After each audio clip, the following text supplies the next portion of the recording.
अस्सलाम वालेकुम वरहमतुल्लाहि वबरकातुहू। उम्मीद है आप सब लोग खैरियत से होंगे। पिछले वीडियो में हमने डिस्कस किया था कैलकुलस एंड एनालिटिकल ज्योमेट्री के ऊपर, यानी मैथमेटिक्स 101 के ऊपर हमने डिस्कस किया था। जो सब्जेक्ट मैथ हमारे पास है कैलकुलस एंड एनालिटिकल ज्योमेट्री, उसमें हमने आपके साथ वीडियो शेयर किया था कि कैलकुलस एंड एनालिटिकल ज्योमेट्री क्या होता है। पूरा डिटेल से हमने वीडियो बनाया था उस सब्जेक्ट का, यानी मैथ 101 का। आज जो लेक्चर है, लेक्चर नंबर 1 है। वो लेक्चर का नाम क्या है? लेक्चर हमारे पास कोऑर्डिनेट ग्राफ्स एंड लाइंस। अब कोऑर्डिनेट ग्राफ्स एंड लाइंस होते क्या है, इसके बारे में हम डिस्कस करेंगे। Math 101 lecture number 1, calculus and analytical geometry हमने डिस्कस, इस पे डिटेल से हमने डिस्कस किया था। ठीक है, इसका लिंक आपको आई बटन में या डिस्क्रिप्शन में मिल जाएगा। अब सबसे पहले इसमें हमने उसमें हमने डिस्कस किया था रियल नंबर्स के ऊपर भी हमने डिस्कस किया था उस पिछले वीडियो में। अब रियल नंबर्स होते गए, मैंने आपको बताया था पिछले वीडियो में। ठीक है, उनका जो पिछले वीडियोस में मैंने डिस्कस किया था, ठीक है, यानी पिछले जो एक वीडियो है उसमें मैंने डिस्कस किया था रियल नंबर्स। अब रियल नंबर्स क्या होता है? Set of theory. Set of theory क्या है? Inequalities, intervals. ये क्या? सबसे पहले रियल नंबर। अब रियल नंबर क्या है? रियल नंबर सबसे पहले आता है हमारे पास नेचुरल नंबर्स। रियल नंबर में आता है सबसे पहले हमारे पास नेचुरल नंबर्स। ठीक है, अब नेचुरल नंबर्स क्या है? पिछले वीडियो में मैंने आपको बताया था वो नंबर जो 1 से स्टार्ट हो उसको क्या कहते हैं? नेचुरल नंबर्स कहा जाता है। Means dot means continue. ठीक है, उसको क्या कहते हैं? Natural numbers. जो 1 से स्टार्ट होते हैं उसे क्या कहते हैं? नेचुरल नंबर्स कहा जाता है। उसके बाद आता है हमारे पास होल नंबर। अब होल नंबर्स क्या है? ठीक है, होल नंबर्स हमारे पास होते हैं ऐसे नंबर जो स्टार्ट होता है 0 से, 1 2 3 4 इस तरह कंटिन्यू, उसको कहते हैं होल नंबर। ऐसे नंबर जो 1 से स्टार्ट हो उसे नेचुरल, और जो 0 से स्टार्ट होते हैं उसे होल नंबर कहा जाता है। हो, होल नेचुरल होल नंबर समझिए। उसके बाद आता है ओड नंबर। ठीक, ओड नंबर्स। ओड नंबर्स तो आपको पता है ओड नंबर्स होते कौन से हैं। ओड नंबर्स ऐसे नंबर्स होते हैं जो ताक हो। ठीक है, मीन्स 1 3 5 7 एंड 11 13 इस तरह कंटिन्यू है। ठीक है, यानी ऐसे नंबर्स जो हमारे पास ताक हो, ठीक है, उसे क्या कहते हैं? ओड नंबर्स कहते हैं। ओड नंबर्स के बाद आता है हमारे पास इवन नंबर। इवन नंबर, ठीक है, इवन नंबर्स जो आपको पता है ओड नंबर्स और even number both are different. ठीक है, ओड नंबर्स जो हमारे पास ताक हो, इवन मीन्स जो जुफ्त हो हमारे पास, फॉर एग्जांपल 2 जिसके पेयर हो, 2 4, ठीक है, 6 8 10 इस तरह कंटिन्यू। इवन नंबर जो जुफ्त हो जैसे 2 4 6, ये डिवाइड हो रहे और ये डिवाइड नहीं होते और ये डिवाइड हो रहे हैं। ठीक है, इस तरह ये कंटिन्यू सिंपल सा, क्योंकि मैंने पिछले वीडियो में पूरा आपको डिटेल से समझाया, वहां से आप देख सकते हैं। ठीक है, सिंपल आपको इंट्रोडक्शन दे रहा हूँ। इवन नंबर के बाद आता है हमारे पास रेशनल नंबर्स। ठीक है, अब रेशनल नंबर्स क्या होता है? पिछले वीडियो में मैंने डिस्कस किया था इसके बारे में, मजीद यहाँ वीडियो में बताता हूँ। रेशनल नंबर्स ऐसे नंबर जो पी ओवर क्यू की फॉर्म में हो। P over Q means upon की फॉर्म में हो, डिवाइड की फॉर्म में हो। ठीक है, मीन्स इस तरह कि कोई नंबर हमारे पास लिखा हो 10 डिवाइड बाय 2, तो इसे क्या कहते हैं हम? रेशनल नंबर, जो पी ओवर क्यू के फॉर्म में लिखा हो। एक बात याद रखना, जो क्यू है वो हमेशा बराबर नहीं होता है किसके? 0 के बराबर नहीं होता है। इस तरह आपको समझना है। ठीक है, और रेशनल नंबर के बाद आता है हमारे पास इर्रेशनल नंबर्स। ठीक है, इरेशनल नंबर। अब ये इरेशनल नंबर्स होते कौन से हैं? ठीक है, इरेशनल नंबर्स उनको कहा जाता है, एक तो पहले हमारे पास पी और क्यू की फॉर्म में ना लिखे हो, इसे कहते हैं इरेशनल फॉर्म। ठीक है, यानी इस फॉर्म में ना लिखे हो। और दूसरा इसका पहचानने का तरीका ये है, जो हमारे पास क्या हो? डेसिमल में हो। जैसे हमारे पास फॉर एग्जाम्पल मैंने इसको डिवाइड किया, 2 1 2, 2 2 जा 2 5 जा 10, तो आंसर हमारे पास क्या है? 5 एग्जैक्ट नंबर आ गया। तो इसे क्या कहेंगे? रेशनल नंबर कहेंगे। ठीक है, अगर इरेशनल की बात करें जो डेसिमल की फॉर्म है, जैसे 2.392556 इस तरह कंटिन्यू, इस कहते हैं रेशनल इरेशनल नंबर्स। ठीक है, पी और क्यू फॉर्म। या वो हमारे पास क्या हो? स्क्वायर रूट की फॉर्म में हो, जैसे हमारे पास 3 फॉर एग्जाम्पल, जो स्क्वायर रूट की फॉर्म में उसे कहते हैं इरेशनल नंबर्स। ये आई होप यहाँ तक आप समझिए रेशनल और इरेशनल। उसके बाद हमारे पास आता है रियल नंबर। क्या, रियल नंबर। अब रियल नंबर क्या होता है, ठीक है, रियल नंबर ये जो सारे आप नंबर देख रहे हैं, ये जो सारे नंबर, ये सारे किस में आते हैं, ये हमारे सारे इंक्लूड आते हैं किसमें, रियल नंबर में। आई होप यहाँ तक समझ गए। बस इन सबको क्या कहते हैं, रियल नंबर्स कहा जाता है, ठीक है, समझिए। उसके बाद आता है set of theory. Set of theory होता क्या है, उसके बाद आता है हमारे पास सेट थ्योरी, ठीक है, उसके बाद आता है हमारे पास सेट थ्योरी।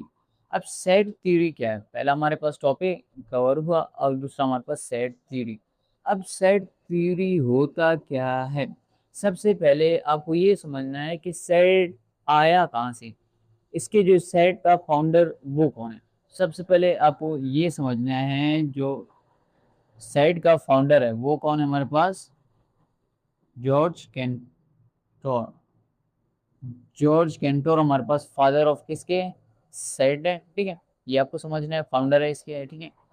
और ये कब इसने फाउंड किया, 1945, इतना आपको समझना है, 1945। देन ठीक है, सेट थ्योरी का फाउंडर कौन है, जॉर्ज कैंटोर, कब हुआ, 1945 में। वो आपके पास क्या है, जर्मन साइंटिस्ट है, ठीक है। अब सेट थ्योरी क्या होता है, सबसे पहले डेफिनेशन लिखते हैं इसी वाला जो आपको समझ आ जाए, द कलेक्शन ऑफ, ठीक है।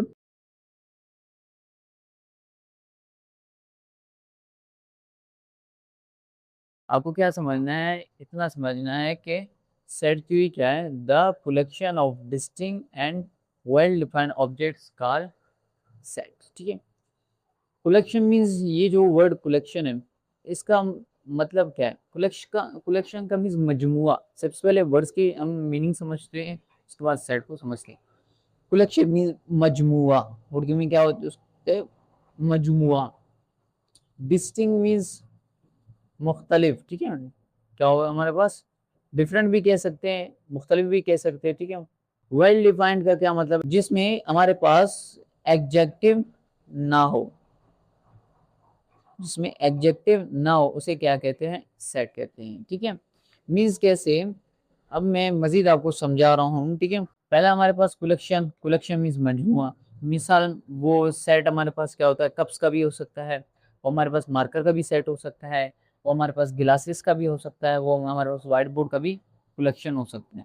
तो मैं एक कलेक्शन ले लेता हूँ, एक सेट ले लेता हूँ। सबसे पहले आपको ये समझना है, सेट को डोनेट करते हैं, लेटर से डिनोट करते हैं और कैपिटल लेटर से, ये समझना है। हम क्या करेंगे, कोई ब्रैकेट लगाएंगे, हमने ब्रैकेट लगाया, ठीक है। आपको याद रखना है 3 किस्म के ब्रैकेट होते हैं, स्क्वायर ब्रैकेट, ठीक है, उसके बाद आपको बटरफ्लाई ब्रैकेट एंड करली ब्रैकेट, आपको इतना समझ, ये हमारे पास 3 ब्रैकेट। एक सेट मैंने लिया नंबर्स का 1 2, इसको क्या कहेंगे, सेट, सिंपल समझ, यानी नंबर्स मैंने एक कलेक्शन ले लिया, ठीक है, किसका मतलब किसी भी चीज़ का हमारे पास कलेक्शन हो सकता है, वो मार्कर्स का हो सकता है, पेन्स का, किसी का, तो मैंने क्या करना है, एक कलेक्शन ले लिया किसका, नंबर्स का, ठीक है। यहाँ तक हमारे पास पहली डेफिनेशन हमारे पास डन हो गई। दूसरी डेफिनेशन हमारे पास डिस्टिंक्ट, मुख्तलिफ, इस बार आपने नंबर्स का ले लिया, अगली बार आप क्या करो, कलेक्शन ले फॉर एग्जाम्पल मैं ले लेता हूँ यहाँ, कलेक्शंस ले लेता हूँ वेरिएबल्स का, ठीक है। फॉर एग्जाम्पल ये हमारे पास दूसरी डेफिनेशन कंप्लीट, यानी एक दफ़ा आपने ये ऐसी डेफिनेशन ली और दूसरी दफ़ा कोई और डेफिनेशन ले ली, यानी कोई और अपनी सेट ले लिया, उसे क्या कहते हैं, सेट। अब वेल डिफाइंड का क्या मतलब है, आपको याद रखना है, जो सेट लिखने का तरीका है वो 2 तरीके से सेट लिखा जाता है। एक हमारे पास इस तरह लिखा जाता है, ठीक है, एक डिस्क्रिप्टिव फॉर्म में, एक टेबुलर फॉर्म में हमारे पास सेट लिखा जाता है, ठीक है। अब दूसरा जो सेट का लिखने का तरीका क्या है, इस तरह है, ठीक है। मैं एक सेंटेंस की फॉर्म में, आ कलेक्शन, यहाँ मैं लिखता हूँ of a set of pens, ये हमारे पास क्या हुआ, सेट हुआ। अब वेल डिफाइंड का क्या मतलब, ये भी हमारे पास सेट है, ये भी सेट है, ये भी सेट है।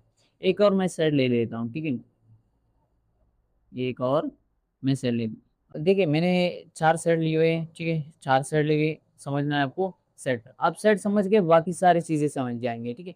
सेट नहीं समझ रहे, बाकी चीज़ें नहीं समझेंगे, ठीक है। अब सेट में हमारे पास ये भी सेट है, ये भी सेट है, आ सेट ऑफ पेन्स, ठीक है, आ सेट ऑफ पेन्स, ये भी सेट है। और ये हमारे पास सेट नहीं है, क्यों सेट नहीं है, क्योंकि वेल डिफाइंड नहीं है, means a set of pens, ये हमारे पास एक सेंटेंस की फॉर्म में एक सेट लिखा हुआ है, ये भी सेंटेंस की फॉर्म में, यानी पेन्स का सेट, ठीक है, कलेक्शन। और यहाँ भी लिखा हुआ है कि भाई हमारे पास प्लेयर्स का हमारे पास क्या है, सेट है, ठीक है। हम ओके करते हैं, ठीक है, यहाँ हम गुड को रिमूव करते हैं, ये हमारे पास क्या है, सेट है। अगर मैं यहाँ इंक्लूड करता हूँ गुड, तो ये हमारे पास सेट नहीं है। वो इसलिए नहीं है क्योंकि इसमें जो हमारे पास आ रही है वो हमारे पास क्या आ रहा है, एडजेक्टिव आ रहा है, एडजेक्टिव आ रहा है, जो हमारे पास क्या कर रहा है, हमारे पास किसी चीज़ की तारीफ कर रहे हैं, जो हमारे पास सेट नहीं है। आई होप यहाँ तक समझ गया।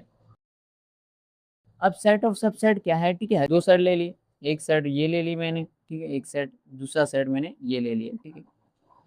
सबसेट ऑफ सेट मीन्स ये है कि एक सेट हमने ले लिया, फॉर एग्जांपल ए, इसके पूरे जो एलिमेंट्स हैं, इसके पूरे एलिमेंट्स सेट बी में मौजूद है और मौजूद हो, तो उसे क्या कहते हैं, सेट ऑफ सबसेट कहते हैं। इतना समझना है, ठीक है। यानी सेट ए के एलिमेंट सेट बी में सारे मौजूद हो, उसे क्या कहते हैं, सबसेट कहते हैं। किस पे, सेट का। इतना समझ। अब प्रॉपर सबसेट क्या है और इम्प्रॉपर सबसेट, सेट तो समझ गए, यानी ए एक सेट होगा जिसके एलिमेंट सेट बी में मौजूद होंगे, उसे क्या कहते हैं, सेट ऑफ सबसेट। अब इसके दो पार्ट्स हमारे पास, एक इम्प्रॉपर सब, एक प्रॉपर सबसेट, दूसरा इम्प्रॉपर। अब प्रॉपर सबसेट और इम्प्रॉपर सबसेट को समझना है। फॉर एग्जांपल मैंने एक सेट ले लिया ए, इसमें मैंने वेरिएबल्स ले लिया, ठीक है, ठीक है। एक और सेट ले लिया, ठीक है, इसमें भी मैंने वेरिएबल्स ले लिए, ठीक है। हमने देखिए सेट ऑफ सबसेट पढ़ा था कि ए सेट के एलिमेंट सेट बी में सारे मौजूद होंगे, तो उसे क्या कहते हैं, सेट ऑफ सबसेट। इसके दो पार्ट्स हैं, प्रॉपर सबसेट, इम्प्रॉपर। यानी अब प्रॉपर सबसेट क्या है, यानी सेट ए के एलिमेंट्स, सेट ए के एलिमेंट्स से सेट बी में मौजूद होंगे, सेट ए के सारे एलिमेंट्स सेट बी में मौजूद होंगे। जैसे ए हमारे पास दोनों में है, बी भी है, सी भी है और डी भी है, ठीक है, जस्ट ई नहीं है, तो इसे क्या कहते हैं, प्रॉपर सबसेट। यानी सारे एलिमेंट्स मौजूद हो लेकिन एट लीस्ट एक एलिमेंट, यानी सेट बी का एक एलिमेंट वो सेट ए में ना मौजूद हो, उसे क्या कहते हैं, प्रॉपर सबसेट। और इम्प्रॉपर सबसेट कहते किसके कहते हैं, इम्प्रॉपर सबसेट इसको कहते हैं कि सेट ए के एलिमेंट सारे सेट बी में मौजूद हो और बी के सारे एलिमेंट सेट ए में मौजूद हो, उसे क्या कहते हैं, प्रॉपर इम्प्रॉपर सबसेट, ठीक है। अब इसको कैसे डिनोट किया जाता है, ठीक है, सेट ऑफ सबसेट को डिनोट किया जाता है इस तरह, ए सबसेट बी को डिनोट किया जाता है। इसको अब जाहिर किस चीज से करेंगे, किस सिंबल से, ए सबसेट है किसका, बी का। और इसको कैसे, इसी को भी जाहिर करेंगे, ए सबसेट है बी का। इसके मज़ीद हमारे पास और भी हमारे पास सेट थ्योरी में और भी हमारे पास क्या आते हैं, टॉपिक्स आते हैं, वो हम डिस्कस नहीं करेंगे क्योंकि आपके जो लेक्चर में वो इंक्लूड नहीं है, तो हम वो डिस्कस नहीं करेंगे, ठीक है। टू द पॉइंट हम डिस्कस। उसके बाद हमारे पास आता है अनइक्वलिटीज़, ठीक है, अनइक्वलिटीज़। तो ये आप सही है, सेट ऑफ थ्योरी, ठीक है। अब इसमें एक टॉपिक आता है हमारे पास, union and intersection, union of set. Union of set क्या है, पहला topic. Union of subset इस तरह है कि हम एक सेट लेंगे, ठीक है, एक सेट हमारे पास दिया गया हुआ है, ठीक है। फॉर एग्जांपल ये हमारे पास एक सेट दिया गया हुआ है, ठीक है, और सेट भी हमारे पास दिया गया है, फॉर एग्जांपल 9 10 11, ये हमारे पास सेट दिया गया। यूनियन ऑफ सबसेट का क्या मतलब है, तो यूनियन ऑफ सबसेट का ये मतलब है, इन मतलब फॉर एग्जांपल हम राइट करते हैं सॉल्यूशन, प्रैक्टिकली आपको समझेगा, सॉल्यूशन राइट करेंगे, सबसे पहले राइट करेंगे ए सेट के एलिमेंट्स कौन से हैं, 1 2 3 एंड 4। यूनियन का सिंबल आपको याद रखना है कि यूनियन का जो सिंबल है वो हमारे पास यू है, सिंबल लगा के आपको बी की लिखने की ज़रूरत नहीं है, बी के जस्ट आपको क्या करना है, सेट लिखना है 9 10 11, इसको आपको यूनियन करना है, इक्वल राइट कर दें, आपको ब्रैकेट लगा देना है, ठीक है। अब यूनियन का क्या मतलब है, यानी ए सेट और बी सेट के एलिमेंट एक साथ लिखो, उसे क्या कहते हैं, यूनियन। सिंपल आपको लिखना है, तो क्या आएगा, 1 2 3 4 9 10 11, ये हमारे पास क्या आया, आंसर। इसे कहते हैं, ठीक है। अब इंटरसेक्शन क्या है, ठीक है, यूनियन ये है, उसके बाद हमारे पास आता है इंटरसेक्शन। क्या? इंटरसेक्शन, इसका दूसरा टॉपिक हमारे पास आता है इंटरसेक्शन। अब इंटरसेक्शन क्या है, इंटरसेक्शन को आप डिनोट करेंगे उल्टे यू से। फॉर एग्जाम्पल एक सेट है, वन, इसी को ले लेते हैं, इसी को ले लेते हैं, 1 2 3 एंड 4।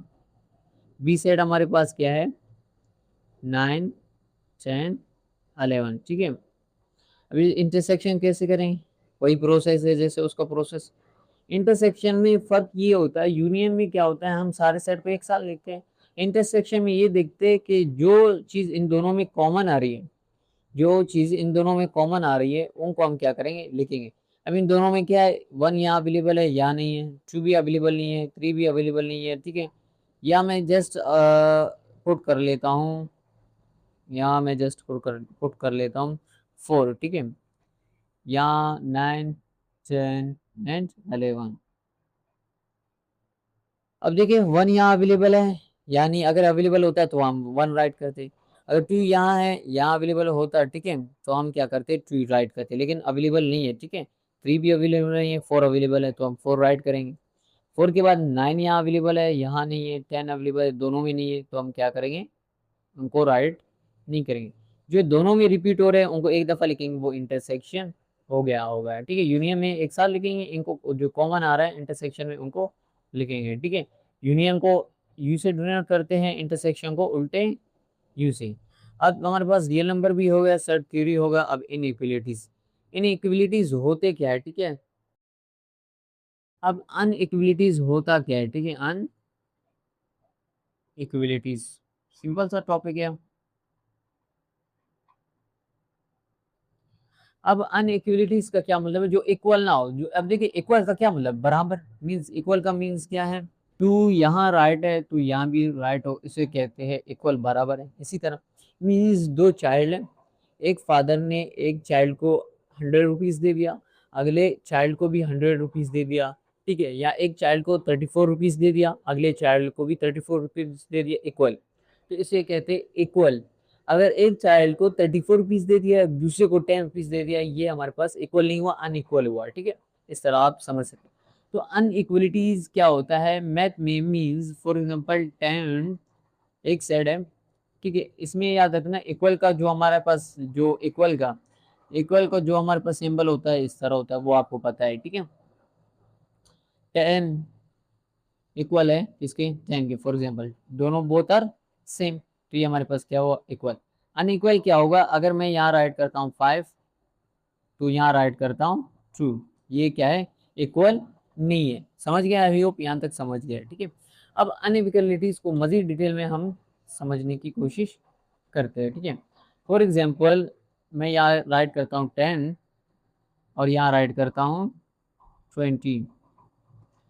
अब इन दोनों में से बड़ा कौन सा है, ये सिंबल बड़ा है, ठीक है। तो इसको मैथ की जुबान में हम इसको कैसे डिनोट करें, कैसे जाहिर करें, तो पहले मैं सिंबल लिखवाता हूँ आपको। ये हमारे पास सिंबल क्या है, इक्वल का सिंबल है।